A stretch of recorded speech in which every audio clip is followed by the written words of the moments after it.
आचार्य बुद्ध ने ज्ञान में जहाँ भाव प्रकट होता है वो भाव आश्रय का अभाव है, अर्थात वहाँ मिथ्यार्थ अनंतानुबंधी संबंधी राग द्वेष होता नहीं है। अध्यात्म ग्रंथ में ये विशेषता है, संसार का मूल कारण जो है वो मिथ्यात्व है। मिथ्यात्व जाने के बाद अन्य जितना भी कषाय संबंधी, योग संबंधी, अविरत संबंधी जितना भी आश्रय होता है, यद्यपि वे आश्रय बंध के कारण तो हैं, परंतु वे अनंत संसार के कारण नहीं है। ज्ञानी उन बंध में भी उपादेय बुद्धि नहीं करता है। किनका?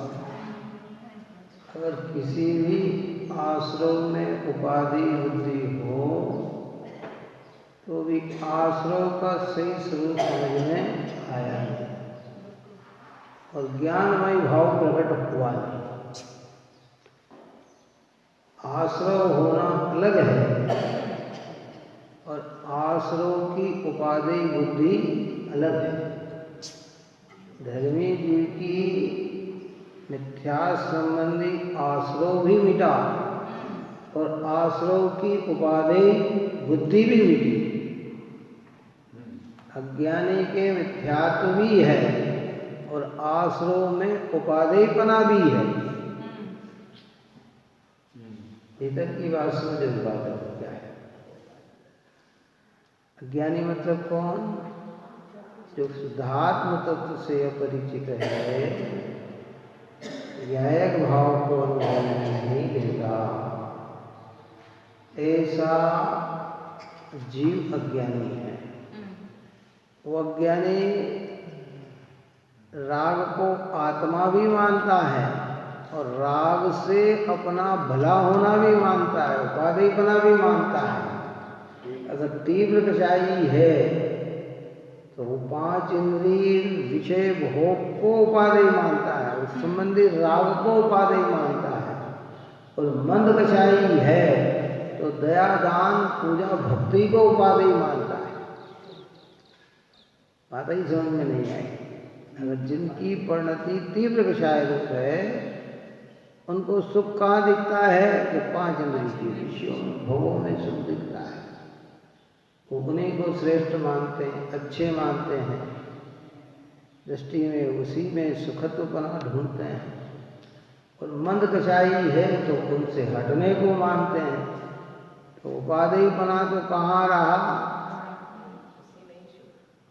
आश्रव में रहा।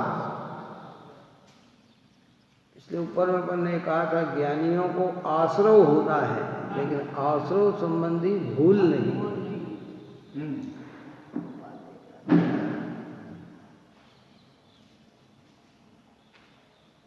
क्या कहा था छेदा लगा के, रागादि प्रकट ये दुख देन, तिन ही को सेवत गिनत चैन। इनका सेवन करके चैन महसूस करता है, शांति महसूस करता है। यही सुख है। बोल अरे कौन को, किसने देखा मोक्ष सुख, किसने देखा आत्मिक सुख? जो दिख रहा है वही सुख है? और उसी की उपलब्धि में संतुष्टि महसूस करता है कि ये सब भाव हमारे मिथ्या संबंधी हैं। ये ग्रहित मिथ्यात्व नहीं है, ये अग्रहित मिथ्यात्व है। ये नया ग्रहण नहीं किया है, ये अनादि से ही जीव की परिणति में चल रहा है। इसलिए एक ज्ञानमय भाव प्रकट होने पर भाव आश्रव का अभाव ही है ना। कल ये बात कही थी, संसार का कारण मिथ्यात्व ही है, इसलिए मिथ्या संबंधी रागादि का अभाव होने पर सर्वभाव आश्रव का अभाव हो जाता है। यह यहाँ कहा गया है, ऐसी बात यहाँ कही गई है। एक मिथ्यात्व के अभाव होने पर मिथ्या संबंधी सारे रागादि भाव का अभाव हो जाता है, क्योंकि संसार का कारण जो है वो मिथ्यात्व है।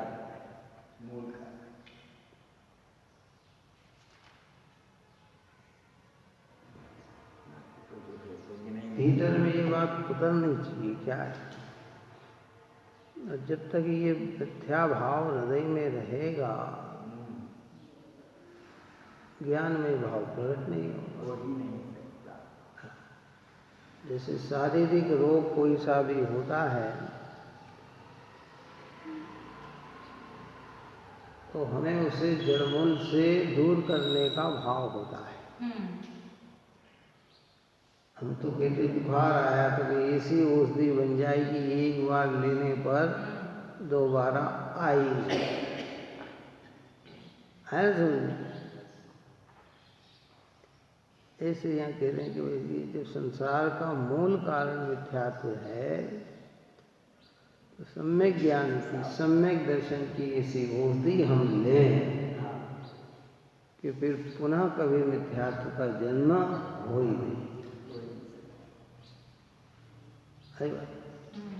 अब देखो, अब यहाँ ये बताते हैं कि ज्ञानी की द्रव्य आश्रव का अभाव है। ऊपर में काय का अभाव कहा, भाव आश्रव का अभाव कहा। अब कहते हैं ज्ञानी की द्रव्य आश्रव का अभाव है, क्योंकि जहाँ भाव आश्रव नहीं होता वहाँ द्रव्य आश्रव कैसे हो। भाव आश्रव यानी इस प्रकरण के अनुसार मिथ्यात्व अनंतानुबंधी कषाय को भाव आश्रव कहा, तो उस संबंधी कर्म का बंध भी मिथ्या संबंधी ही होता है। कर्म कौन से आते हैं, कि वो ही आते हैं। अब जब मिथ्यात्व और अनंतानुबंधी भाव ही नहीं है तो द्रव्य आश्रव होने का प्रश्न ही नहीं आता है ना। कारण के अभाव में कार्य का अभाव है। सोना ही नहीं है तो फिर जेवरात किसके बनेंगे, हार किसका बनेगा, तो बन ही नहीं सकता। भाव ही नहीं है तो कार्बण वर्गणा कैसे आएंगी, क्योंकि कार्बण वर्गणा तो द्रव्य आश्रव तो भाव आश्रव का निमित्त पाकर परिणमित होता है। अब है ही नहीं तो परिणमेगा कैसे, क्यों। तो अपनी अपनी जगह जितने भी कारण वर्गणा है वो तो पुद्गल की स्कंद परमाणु हैं और वो तो अपनी अपनी अनादि से हैं और संसार में ठसाठस भरे हुए हैं। जो जो जीव भाव कर रहे हैं उनसे चिपक रहे हैं, जो भाव नहीं कर रहे हैं उनसे चिपक ही नहीं रहे हैं। और अगर बिना भाव के चिपकने लग जाए तो फिर सिद्ध भगवान हमारे निराश्रय विधि नहीं दे सकते, समझ अरिहंत भगवान हमारे निराश्रय विधि बंद अधिकार चलेगा जब उसमें सारी चर्चा अपन करेंगे कि अगर ये बंद हो तो फिर उनको भी होना चाहिए, ये हो तो फिर उनको भी होना चाहिए। लेकिन जब भाव ही नहीं है तो बंधन कहाँ कैसे होता है। अब ये बताते हैं कि ज्ञानी के द्रव्याश्रय का अभाव है। देखिए गाथा 169 पढ़ते हैं। जो सर्वपूर्व निबद्ध प्रत्यय वर्तते ज्ञानी के समान है कर्मण शरीर निबद्ध है। आकार करके थे उन ज्ञानी के पूर्वबद्ध समस्त प्रत्यय मिट्टी के ढेले के समान हैं और वे मात्र कार्बन शरीर के साथ बंधे हुए हैं। किसके साथ बंधे हैं? जो ज्ञान दशा में जो बांधे हुए जो आश्रव हैं वे मिट्टी के ढेले के समान हैं। पूर्वबद्ध जितने भी टीका से पहले ज्ञान से बने हुए मिथ्यात्व अविरत कषाय और योग रोग द्रव्य आश्रवभूत प्रत्यय हैं। वे अन्य द्रव्य स्वरूप प्रत्यय अचेतन पुद्गल परिणाम वाले हैं। पुद्गल परिणाम वाले हैं यानी पुद्गल का परिणमन है। इसलिए ज्ञानी के लिए मिट्टी के ढेले के समान है। जैसे मिट्टी आदि पुद्गल स्कंद है वैसे ही यह प्रत्यय है। वे तो समस्त ही स्वभाव से ही मात्र कारण शरीर के साथ बंधे हुए हैं, संबंध युक्त हैं जीव के साथ नहीं। इसलिए ज्ञानी के स्वभाव से ही द्रव्य आश्रय का अभाव सिद्ध है। ये यहाँ लिखा कि जो पहले अज्ञान से बंधे हुए मिथ्या, तो ज्ञानी का मिथ्या तो निकल गया तो ही ज्ञानी बना। पूर्व में बांधे हुए जितने भी कर्म हैं, अब इसमें पूरा लिया है। मिथ्यात्व तो मुख्य शब्द डाला है लेकिन उसके साथ अविरत प्रमाद कर्म जितने भी बंधे हैं ना वो कैसे हैं कि वो मिट्टी के ढेरे के समान है। मिथ्यात्व शब्द के कारण बोलना। हाँ, बंधे हुए कर्म। अब इसमें और भी विशेषताएं आती हैं। कथन सब प्रकार से होता है ना। ज्ञानियों की विशेषता है, धर्मात्माओं की विशेषता है, समदृष्टियों की विशेषता है। क्या कि कहते हैं कि जीव के साथ में ज्ञानी के स्वभाव से ही द्रव्य आश्रय का अभाव सिद्ध है। अपन ने ऊपर में मंगलाचरण किया था, उसने क्या बोला कि द्रव्य आश्रय से तो भिन्न है और भाव आश्रय करी नाश। भय सिद्ध परमात्मा नमो तिने सुख आस। सिद्ध भगवान द्रव्य आश्रय से तो भिन्न ही थे, ऐसे ज्ञानी भी द्रव्य आश्रय से तो भिन्न ही है। भिन्न जब भेद ज्ञान करेंगे ना तो द्रव्य आश्रय किससे चिपकते हैं? कर्म से चिपकते। अपन ने ऊपर में अबद्ध स्वरूप की चर्चा करी थी नहीं 14वीं गाथा में कि आत्मा अबद्ध स्पर्श है कि व्यवहार नहीं कहता आत्मा बंधा हुआ है, निश्चय नहीं कहता आत्मा अबद्ध है। तो व्यवहार नहीं किस अपेक्षा से कहता है? बंधता तो कारण वर्गणा पुद्गल से है। जैसे दृष्टांत दिया था ना, ये भैंस को गाय को साकल से रस्सी से बांधा, तो बंधा तो रस्सी से रस्सी है, गठान कहाँ लगेगी? रस्सी में ही लगी है रस्सी में ही लगी निमित्त नैमित्तिक संबंध ऐसा है कि रस्सी से रस्सी बनने पर भी वह अपनी मान्यता में बंद स्वरूप मान। उसके लिए गुरुदेव श्री ऊट का दृष्टांत देते थे, गाय का दृष्टांत देते थे, पहले भी दिया था दृष्टांत, ज्ञानी को देते हैं कि भाई ऊट वाला जो घड़ियल देता है ऊट का लेके चलता है सामान, 100 ऊट थे उसके पास है, और रोज क्योंकि वो तो जगह जगह बदलता रहता था, घूमता था, विहार करता था, तो हर जगह कारण बस एक दिन एक रस्सी कम पड़ गई या न मिली, तो अब वो सोने लगा कि ऊट तो 100 है और रस्सी 99 है, क्या करें है। तो एक ऊट को वो अपने साथ में ले जाकर, कैसा साथ में लेकर हर ऊट पे ऐसे गले में रस्सी डालता, ठोकता, ठप ठप करता, क्या फिर आगे बढ़ जाता, आगे बढ़ जाता, आगे बढ़ जाता। अब आखिरी में वो ऊट आया, कौन? तो उसको भी ऐसे गले में हाथ डाला और ठप ठप ठप किया, तो उसने क्या महसूस किया? मैं भी बंध गया। अब सुबह हुए, सबके खोले, अब उसका तो बंद ही नहीं था, तो खोले क्या? अब सब चलने लगे, वो उठे ही नहीं। क्यों नहीं उठे? उसने तो सोचा कि मैं बंधा हुआ है, तो बापूज भी मरोड़े, ये भी करे वो भी करे। फिर बालक ने पिताजी को आवाज लगाई कि पिताजी आप तो कह रहे ये तो उठ ही नहीं रहा है, तो देखो रुको। फिर उसके ऐसा करके खींचा, गले में से यूं हाथ करा, अब वो एकदम खड़ा हो गया।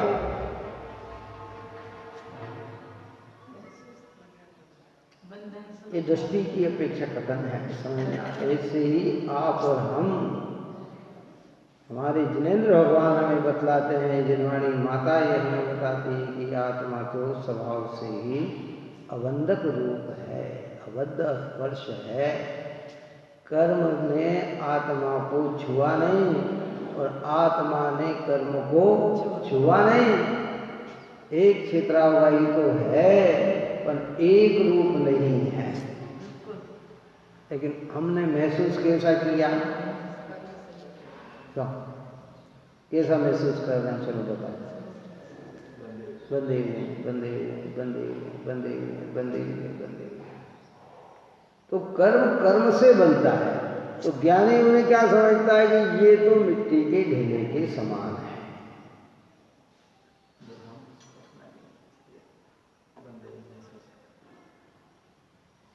अब इसी बात को और दूसरे दृष्टांत से समझें। चक्रवर्ती 6 खंड में रहते हुए भी 6 खंड के वैभव को मिट्टी के ढेले के समान समझता है। लगता है ऐसा महसूस करते हैं? नहीं कर पाते हैं, क्योंकि हमें ज्ञान स्वभाव की अनुभूति नहीं ना। बोलते हैं चक्रवर्ती की संपदा और इंद्र शरीर के भोग, काग बीज समहीनत है, सम्यक दृष्टि लो। वो हीरा के काग बीज के समान है, लेकिन दृष्टि में ऐसा। और काग बीज का मतलब क्या? काग की बीट जैसे पौद्गलिक है, वो आत्मा की कार्यकारी नहीं है, इसलिए भाई विभव भी पौद्गलिक है। तो ये जो द्रव्य आश्रय है वो तो मिट्टी के ढेले के समान है। मिट्टी में जैसे स्पर्श रस गंध वर्ण है, उस कार्बन वर्गणा में भी पुद्गल से रचित अनंत पुद्गल परमाणु का एक रूप स्कंद, उसका नाम है कार्बन वर्गणा।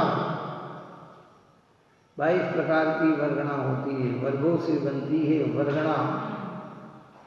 पुद्गल परमाणु से बनते हैं वर्ग, उससे बनके होती तैयार वर्गणा, जिसमें 22 प्रकार की वर्गणा है। उसमें स्थूल रूप कथन 5 प्रकार की वर्गणाओं का स्थूल कथन मिलता है। बाकी तो और भी है जो आगम के अनुसार हमें स्वीकृत है। हमें भी नॉलेज नहीं कि वो 22 प्रकार की वर्गणा क्या क्या हो सकती है, लेकिन शास्त्र में ऐसी चर्चा है। लेकिन 5 वर्गणा के विषय में तो हम स्थूलतः समझ सकते हैं कि ये वर्गणा है।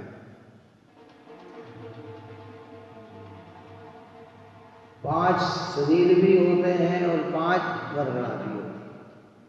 कार्बन शरीर भी होता है, कार्बन वर्गणा भी होती है। तेजस शरीर भी होता है, तेजस वर्गणा भी होती है ना? भाषा वर्गणा, तेजस वर्गणा, कार्बन वर्गणा, आहारक वर्गणा है। आहारक शरीर भी होता है, आहारक वर्गणा भी होती है। कौन कौन सी वर्गणा हो गई? शरीर तो उदारिक, वैकरिक, आहारक, तेजस और कार्बन। भाषा वर्गणा, मनोवर्गणा, तेजस वर्गणा, कार्बन वर्गणा और आहारक वर्गणा। ऐसा आहारक शरीर और आहारक वर्गणा। औदारिक और वैकरिक शरीर की उत्पत्ति आहारक वर्गणा। तेजस शरीर की उत्पत्ति तेजस वर्गणा। कार्बन शरीर का मतलब क्या? 8 कर्म जिससे रचे जाए वो कार्बन वर्गणा। भाषा जिससे रची जाए वो भाषा वर्गणा। मन जिससे रचा जाए वो मनोवर्गणा। और ये सब क्या है? पौद्गलिक। चेतन के सामने ये क्या है? मिट्टी के ढेले। क्या तो ज्ञानी उन्हें कैसा समझता है कि ये तो सब मिट्टी के ढेले हैं। सोचो, विचार करो। धर्मात्मा जीव, समदृष्टि जीव, प्रति जीव, मुनिराज दृष्टि में कैसा है महसूस करते हैं? हमें भिन्न भिन्न प्रकार से एक अच्छा, एक बुरा, एक लाभकारी, एक हानिकारक, लेकिन दृष्टि तो ऐसी। अपन ने एक दृष्टांत दिया था ना पहले की दृष्टांत मालिका में आया था, दृष्टांत दिया, या फिर उसमें सन्मति संदेश में आया था कि 2 पति पत्नी थे और दोनों ही जो है धार्मिक थे, तत्व विचारक थे, विचार करते थे, देव धर्म गुरु के उपासक थे, आराधना अपनी कर रहे थे। तीर्थ यात्रा गए, दर्शन पूजन के भाव से निकले, घर पे कुंडली लगाई और चले।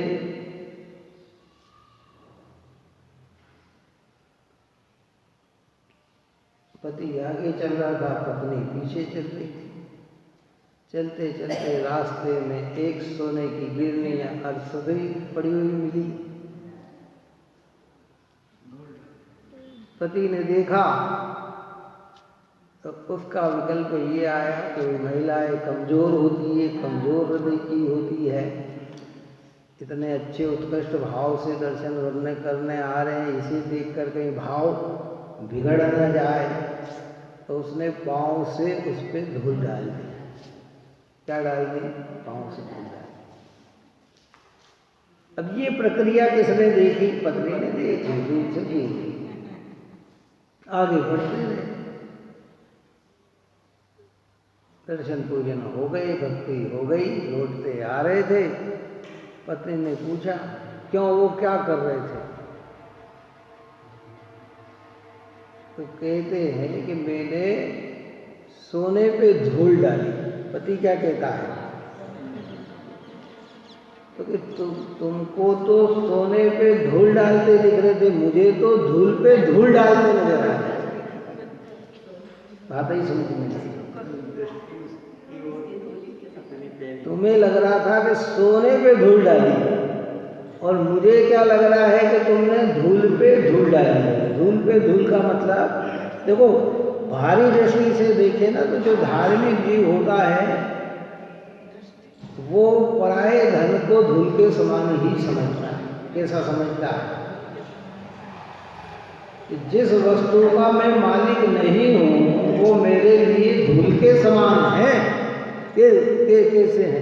धूल के समान है। और अध्यात्म दृष्टि से देखा जाए तो सोना भी पुद्गल और धूल भी पुद्गल। तो तुमने डाला क्या? तो धूल पे धूल तो डाली। तो पति बड़ा खुश हो गया, आश्चर्यचकित हो गया कि धन्य है। मैं तो समझ रहा था इसको देखकर तुम्हारे परिणाम चंचलित हो जाए, इसलिए मैंने ये किया, लेकिन तुम्हारी दृष्टि तो इतनी पवित्र है। तो जितने भी पुद्गल के परमाणु हैं वो द्रव्य दृष्टि से क्या है? सब पुद्गल के तो ढेर हैं। चाहे वो कार्बन वर्गना हो, चाहे शरीर हो, चाहे धन रुपया पैसा हो, चाहे मकान दुकान हो, है। शांति से बैठ के इस दृष्टांत को हमें विचार में लेना चाहिए कि वस्तुतया देखो क्या है भाई बात। जैसे आपने बताया कि जो जितने भी वर्गणाएं हैं, मनोवर्गणा, ये सब पुद्गल की ही व्यवस्था है। और ज्ञानी इनको पुद्गल के जानते हैं, उनका तो प्रश्न नहीं उठे, जहाँ पुद्गल की जानते। पुद्गल दो द्रव्यों में पुद्गल के प्रति राग होना अलग है और पुद्गल में एकत्व स्थापित करना अलग है। अज्ञानमय भाव एकत्व वाले हैं। राग तो कहाँ तक रह सकता है कि जब तक मुनि दशा धारण न करे तब तक पंचम स्थान में भी जीव का पुद्गलों के प्रति अनुराग रह सकता है। कहाँ तक रह सकता है? छठे गुण स्थान में जाते हैं तब तीर्थमात्र परिग्रह नहीं जिनके मुनि दिगंबर दशा आई तो फिर किसी भी परिग्रह के प्रति राग भी नहीं रहता है। लेकिन गृहस्थ जीवन में है, संयमी जीवन में भी है, तो वहाँ परिग्रह की मर्यादा बन जाती है, लेकिन उसमें मान्यता अपनी नहीं होती है। अविरत ब्रह्म दृष्टि की मान्यता अपने रूप नहीं होती है, और हमारी मान्यता उसको अपने रूप है, तो अज्ञान और मिथ्यात्व का ही परिणाम है।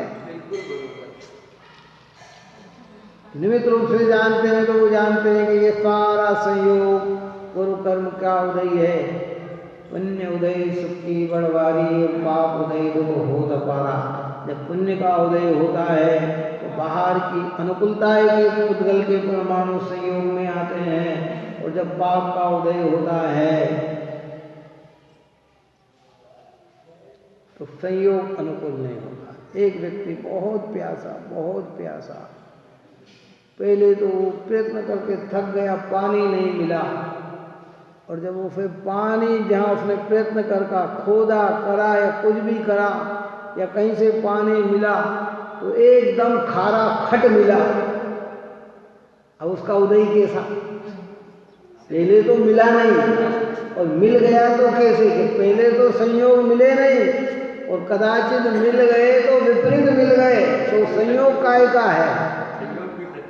और एक व्यक्ति बिना प्रयत्न किए ही सब कुछ मिल रहा है, तो ये व्यवस्था काय की है? कार्मिक है? तो ज्ञानी उसको अपने में घटाएंगे कि पर में घटाएंगे? कि ये सब व्यवस्था पौद्गलिक है, मेरे चैतन्य से भिन्न है। मेरा चैतन्य तो एक ज्ञान मात्र है। जब ज्ञान मात्र में अपनापन जोड़ेगा तो मिथ्यात्व संबंधी द्रव्य आश्रय आएंगे। कैसे? पूर्व ज्ञान दशा में जो बंधे हुए हैं वो भी मिट्टी के ढेले के समान लगेंगे। समय पे आएंगे, समय पे खेल जाएंगे, आएंगे भी जब इनकी योग्यता होगी ये निकल जाएंगे। जीव अपना प्रयत्न करता, अपना पुरुषार्थ करता है, अपने ज्ञान में अपनापन जोड़ता है, बार बार ज्ञान का रस लेता है। ये उसकी अपनी नई प्रक्रिया है।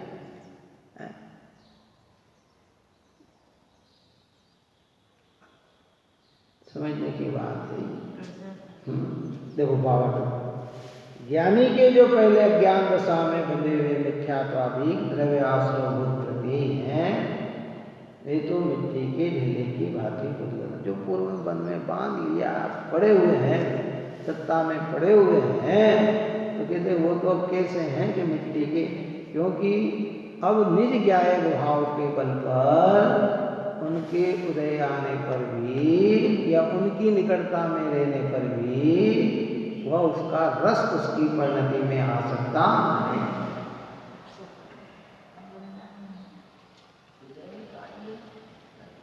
कोई बात नहीं, उदय में आए तो आने दो। उदय उदित भाव नहीं कराता, अज्ञान भाव उदित कराता है। क्या कहते हैं? अब वो पराई चीज बाजार में पड़ी हुई है ना और हमें दिखी, वो नहीं कहती है कि मुझे उठाओ, लेकिन हम उसकी कीमत महसूस समझकर अपने ज्ञान से उसको उठाते हैं कि वो कह रही है कि मुझे उठाओ, बोलो है वो परिणाम किसका है? अब उसमें थोड़ा सा परिणाम किसी का है, इस प्रकार चेंज हो जाता है। यहाँ कोई दिख नहीं रहा है, कोई प्रक्रिया नहीं है, कोई भय नहीं, अब ये गिरी हुई पड़ी हुई है, इसको उठा लें, अगर कोई आएगा तो हम उसे वापस दे देंगे, नहीं तो ये किसी ऐसे के हाथ में लग जाएगी जिसका मालिक वो न हो है, या फिर उसको वो कोई अच्छे कर्म में खर्च कर दे, बात समझ में है, तो वो तो अपने अभिप्राय अनुसार परिणाम बंद हो जाता है। लेकिन वो आपको ये नहीं कह रही है। अच्छा मुनिराज होंगे तो क्या करें? ग्रस्त को तो इतना भाव भी आ जाएगा, कितना भाव आ जाएगा, ये कोई चीज पड़ी हुई है तो चलो उठा के। मुनिराज को क्या है? अरे मुनिराज तो जंगल में विचरण करते हैं, अगर चिंतामणि रत्न भी पड़ा हो तो हाथ नहीं लगाते। बात ही समझ में नहीं आई। पारस मणि पड़ी हो तो हाथ नहीं लगाते, रेड्यूट मणि पड़ी हो तो हाथ नहीं लगाते, नीलमणि पड़ी हो तो हाथ नहीं लगाते, सूर्यकांत मणि हो तो हाथ नहीं लगाते, चंद्रकांत मणि हो तो हाथ नहीं लगाते। ठीक, क्योंकि ये पुद्गल की ही तो उत्पत्ति करेगा, और मेरा चेतन आत्मा तो इससे ज्ञानी की दृष्टि में ये मुनिराज के तो चारित्र में भी, हाँ वो तो बहुत उत्कृष्ट है, इसलिए तो वहाँ भैया अभी क्या कहा कि सम्यक दृष्टि की दृष्टि इतनी पवित्र होती है, चक्रवर्ती की संपदा देखो कितना जिसने ये धोआ रचा हुआ, इसके विषय में तो पहले अपन ने कई बार कहा कि सरसेन हुक्म सिंह जी ने तो अपने उसमें लिखा रखा था महल में कि चक्रवर्ती की संपदा और इंद्र शरीर। अब इन दो चीज में दुनिया का संपूर्ण वैभव आ गया। जब इंद्र शरीर के भोग के लिए तो ऐसा भोग संसार में कहीं है ही नहीं जो इंद्रों के पास भोग है, और ऐसी संपत्ति संसार में किसी के पास है नहीं मनुष्य लोगों में कि जो चक्रवर्ती के पास है। 14 रत्न 9 निधियाँ है, ऐसी अद्भुत अद्भुत चीजें उसको उपलब्ध होती है पुण्य के उदय में, ऐसी निधि किसी के पास नहीं है। लेकिन जब वो भी उसको काग के बीट के समान समझता है,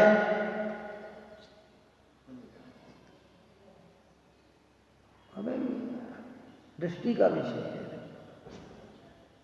राग संबंधी राग ज्ञानियों को हो सकता है, लेकिन दृष्टि के विषय में नहीं। मेरे चैतन्य आत्मा के सामने सब फीके, सब फीके, सब फीके। एक तरफ आत्मानुभूति और दूसरी तरफ पूरी त्रिलोक व्यवस्था हो तो भी वो अनुभूति के सामने कोई महत्व रखता नहीं। धीरे धीरे हम इस बात को समझे, श्रद्धा में मजबूती, यही बात है। तो कहते ज्ञानी के, इसलिए वे स्वभाव से ही अमूर्तिक चैतन्य स्वरूप जीव से भिन्न है। क्या? कि वे स्वभाव से कौन? ये जो कार्मण वर्गणा है, ये जो बंधा हुआ बंध जो है, ये द्रव्य आश्रय है, ये मेरे अमूर्तिक चैतन्य आत्मा से क्या है? भिन्न है। बहुत सूक्ष्मता है, जहाँ एक अलगपना न दिखे वहाँ भी अलग ही है। क्यों? लौकिक दृष्टांत पहले कितने ही अपन ने दे दिए इस विषय में, सोच विचार भाई। जो आंखों से भिन्नता न दिखती है ना, वो भिन्नता ज्ञान से नजर आती है।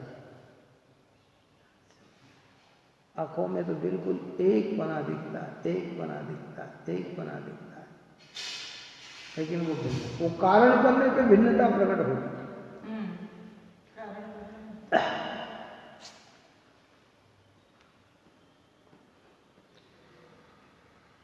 पद्म पुराण का दृष्टांत, रामचंद्र जी के जीवन का दृष्टांत, दृष्टांत सब ख्याल में है, पढ़ते हैं तो ख्याल में आ जाते हैं कि कैकेयी ने रामचंद्र जी के साथ कैसा व्यवहार किया पहले और बाद में। अपने बेटे से ज्यादा प्रिय राम, भरत से ज्यादा प्रिय राम, और राम को भी अपनी माता से ज्यादा प्रिय कैकेयी। हर प्रसंग में राम राम राम राम। लेकिन फिर भी अंदर में कहीं न कहीं भिन्नता थी कि मेरी कोख से जन्मा नहीं। और समय पाकर वो व्यवस्था सामने आई। कौन सी? क्या? अब वो कोई भी निमित्त हो, अंदर में कहीं ना कहीं संधि थी ना। इतना इसमें सारा राज्य प्रसिद्ध था, सारे राज के लोग में प्रसिद्ध थी कि कैकेयी और राम के बीच में अद्भुत अटूट प्रेम है। लेकिन कहीं ना कहीं अंदर में भिन्नता थी और समय पाके प्रकट हो गई। ऐसे ये कार्बन वर्गना, ये संयोग सारे हमें अज्ञान, हमें लग रहा है कि ये भिन्नता, ये तो आत्मा ही तो है। लेकिन समय पाकर ये भी क्या हो जाते हैं, क्योंकि इनके बीच में गैप है। ज्ञानी उस गैप को जानकर जब अपने में अपनापन जोड़ते हैं तो धीरे धीरे ये परिणाम भी क्या होते हैं, ये प्रक्रिया पदगल की भी क्या होती है, फिर जब अपने में परिणाम जोड़ते हैं। नीचे की भूमिका में तो कर्म नाश करने के विकल्प होते हैं, इतनी भूमिका में अभी आप और हमको ये कर्म नष्ट हो जाए, मिथ्यात्व मेरा नष्ट हो जाए, अष्ट कर्म दहनाई धूपम निर्वामते स्वा, अष्ट कर्म विनाशनाई धूपम निर्वामते स्वा, भावना होती है ना। अनंत दशा में कर्मों से छूटने का क्या भाव, पर समय पाकर क्या होते हैं, छूटते हैं, और रहते भी ये तो क्या नुकसान है। ऐसे दृष्टि का विषय है, मेरे चैतन्य अमूर्तिक आत्मा से ये पदगल परमाणु भिन्न। जब भेद ज्ञान करेंगे ना, बड़े पंडित जी साहब ने लिखा ना कि हमारे में न कुछ पर का, हमारा भी नहीं कुछ पर में, द्रव्य दृष्टि हुई है, अहो द्रव्य दृष्टि हुई आज प्रत्यक्ष निहारा कि हमारे में न कुछ पर का। पर यानी क्या, सारी चीजें ले लेना। स्थूल इंद्रियों से दिख रही है वो तो है ही, पर इंद्रियों से दिखने में न आने पर भी जिसकी सत्ता मेरे रूप नहीं है, वो भी सब क्या है, पर। न तो मेरा उनमें कुछ है, न उनका मुझ में कुछ है। इससे स्वामी संबंध टूटता है। इससे काय से टूटता है, तो इसलिए उन्होंने कितना बढ़िया शब्द डाला कि द्रव्य दृष्टि हुई सच्ची। हमारी द्रव्य दृष्टि सच्ची कब होगी, कि जब एक दूसरे में मिलावट नहीं करेंगे। क्या समझ में आए, कि द्रव्य दृष्टि हुई सच्ची, आज प्रत्यक्ष निहारा है। मैंने जान लिया कि मेरे चैतन्य भगवान आत्मा के अलावा मेरा कुछ भी नहीं है, पर में मेरा कुछ भी नहीं है। तब वो द्रव्य आश्रय कैसे लगेगा? मिट्टी का ढेला लगेगा ना। ऊपर में भी अपन ने दृष्टांत दिया था कि कोई सियाना पुरुष, सज्जन पुरुष हो, ईमानदार पुरुष हो, उसके पास कोई अपना वैभव रख के चला जाए तो वो वैभव उसको कैसा लगता है कि मिट्टी के ढेले के समान ही तो लगता है। ये आया तो भैया हमारा सामान दे दो, ले साहब। और उसको कितना दुख होगा देने में, पीड़ा तो होती होगी थोड़ा, अरे नहीं साहब नहीं, उस बोझ को तो दूर करने। वो तो कह रहे थे कि इसको संभालने का जो विकल्प था ना, आपने ले लिया तो वो विकल्प भी खत्म हो गया। मान्यता में तो उसका था ही नहीं, लेकिन जो विकल्प था संभालने का तो वो भी क्या हो गया, वो भी हो गया।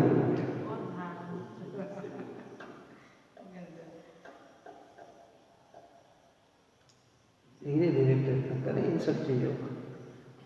देखो चर्चा आश्रव की चल रही है, अधिकार आश्रव का है, पर आश्रव से निवृत्त कैसे हुआ जाए वो समझाया ज्ञानी। क्योंकि अब किसी न किसी को तो लक्ष्य लगा के बताना पड़ेगा ना, तो कहते ज्ञानी के आश्रव से ऐसे निवृत्त होते हैं। तो हमारे अंदर भी वो भावना पैदा होना चाहिए, ऐसा शुभ अवसर मेरे जीवन में भी कब आए कि मैं भी चैतन्य की अनुभूति करके इन सब पर पदार्थों से भिन्न हो जाऊं।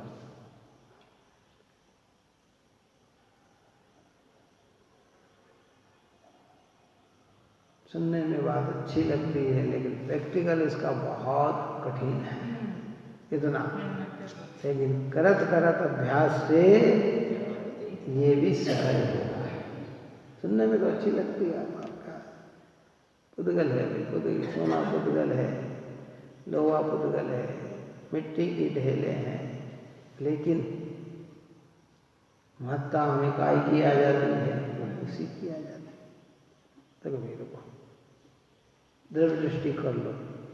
और इसलिए तो 6 द्रव्य में बताया ना, 6 द्रव्य का सच्चा श्रद्धान करने से, 7 तत्व का सच्चा श्रद्धान करने से सम्यक्त की आराधना प्रारंभ होती है। डाल दिया, किसके खाते में डालेंगे? पुद्गल के खाते में डालेंगे। तो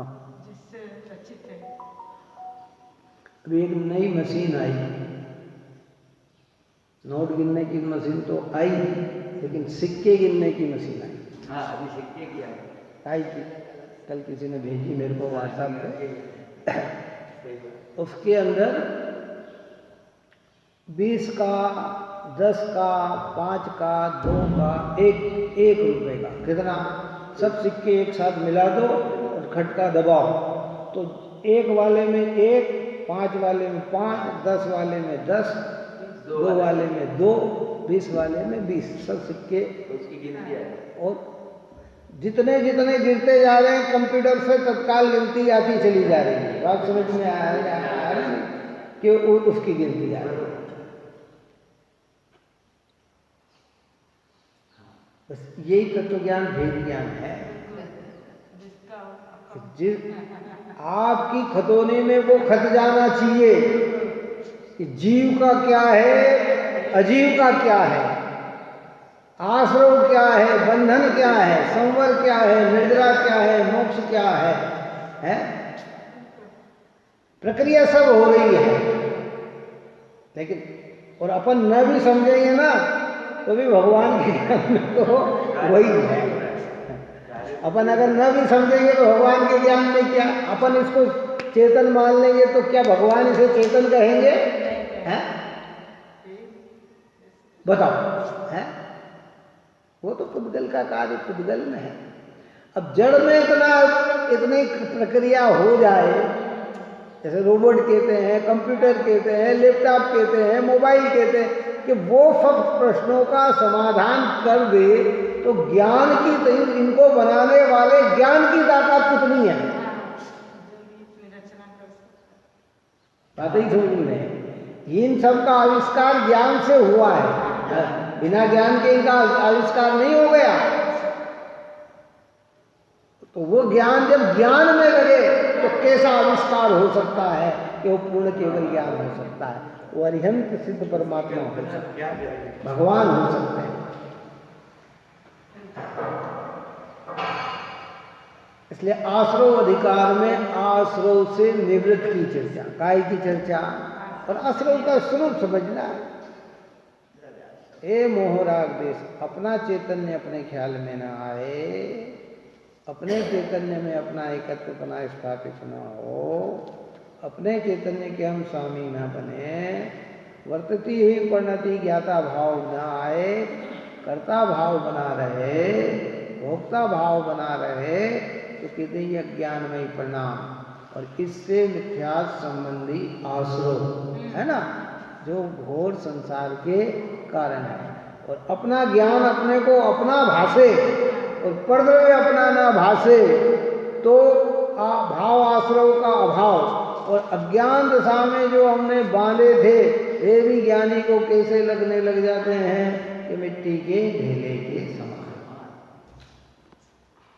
कर्मण वर्गना तो पुद्गल के पुद्गल का कार्य, और इसकी चर्चा ऊपर में कहा क्या है, क्या चर्चा की, वर्णाधिक से लेकर रागाधिक पर्यंत सारे भाव पुद्गल के हैं 29। उसमें वर्ग भी आ गई, वर्गणा भी आ गई, स्पर्धक भी आ गए, स्कंद भी आ गए, सारी चर्चा ऊपर में की है, बात आ रही समझ में नहीं आई। उन स्थान भी आ गए, मार्गणा स्थान भी आ गए, जीव समाज भी आ गए, अध्यात्म स्थान भी आ गए, संयम लब्धि स्थान भी आ गए, हैं मन वचन काय भी आ गए, कर्म नो कर्म भी आ गए, सारी चर्चा अपन ऊपर में मुक्ति सूर में करे हैं, कर चुका।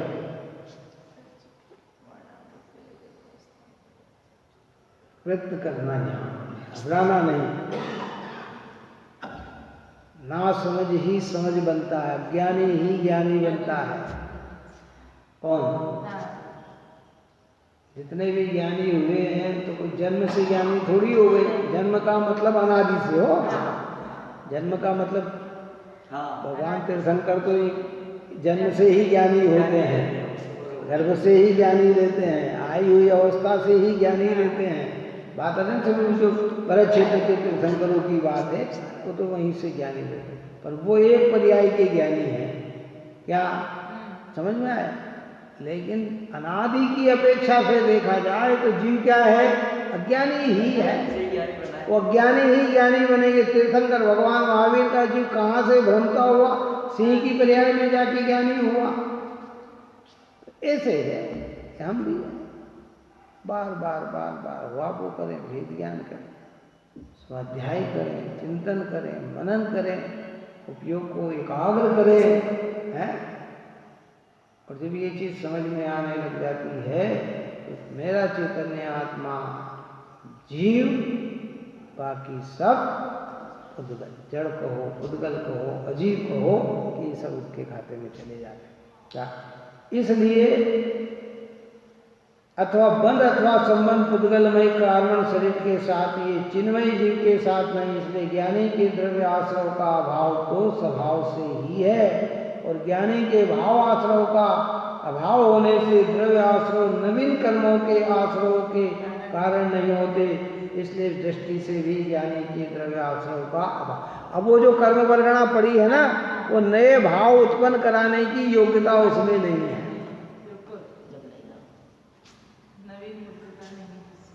कई चीज होती है ना ऐसी, जिसको हम कहते हैं एक्सपायरी डेट, समय निकल गया, वो चीज होती है। अब वो चीज अगर समय निकल गया तो फिर वो उपयोग नहीं करती। कौन सी? आप और हम जो आटे की रोटी बनती है ना, हमारे आटे की रोटी हम बनाते हैं ना, ये आटा पिसा के साल भर रख लो, कितना? 1 साल। आटा डब्बे में पीस के 1 साल रख दो, फिर उसकी रोटी नहीं बन पाएगी। रोटी नहीं बन पाई। मैं तो साल कह रहा हूँ, मान लो 5 साल रख लो, फिर रोटी नहीं बन पाएगी उसकी, क्योंकि उसमें एक प्रक्रिया रहती है, हर चीज की एक प्रक्रिया रहती है। दवाइयों में भी जैसे आता है ना, लिखा हुआ आता है कि भाई 2022, और 22 के बाद और 10-20 दिन, महीना भर, 2 महीने, 4 महीने और उसके बाद फिर वो उपयोगी नहीं रहती है। क्या नहीं रहती है? वो उपयोगी नहीं रहती है। तो अब पढ़े, सत्ता में पढ़े हैं तो ज्ञानियों को, अब कहते हैं वो उपयोगी नहीं है, वो तो मिट्टी के। अभी आंखों से ये बात नहीं समझ में आएगी, ये बात ज्ञान से समझ आंखों से कुछ नहीं दिखेगा, आंखों से तो ये दिखेगा। हाँ, आँख से तो आटा ही दिखाई देगा। हाँ, मिट्टी और सोने की अंतिम बात की ऊपर, मिट्टी और सोने में ये अंतर होता है, पहले भी कहा था। क्या अंतर होता है? घड़ा काई से बनता है? मिट्टी से बनता है।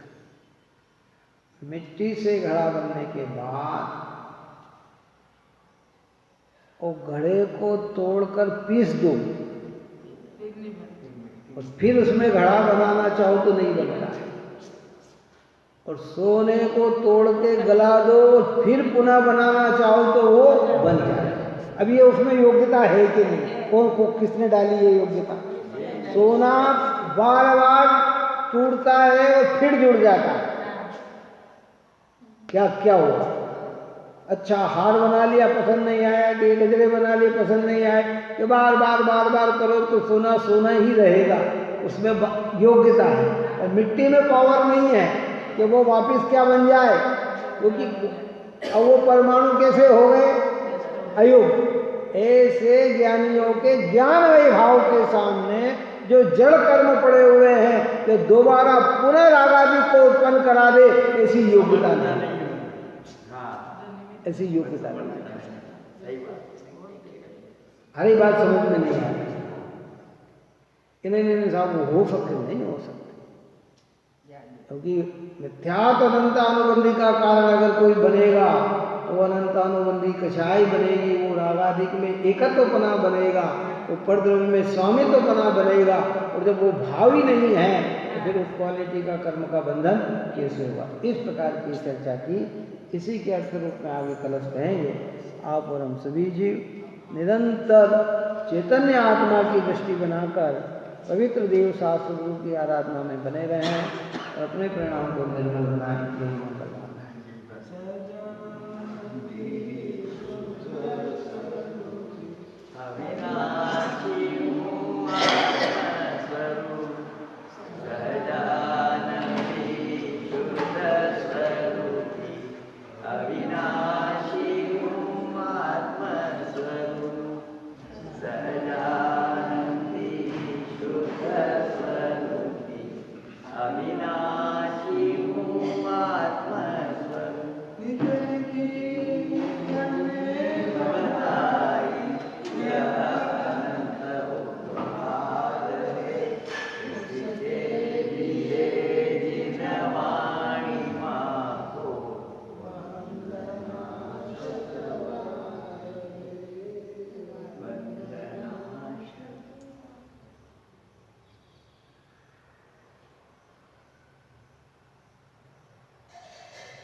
वाणी के ज्ञान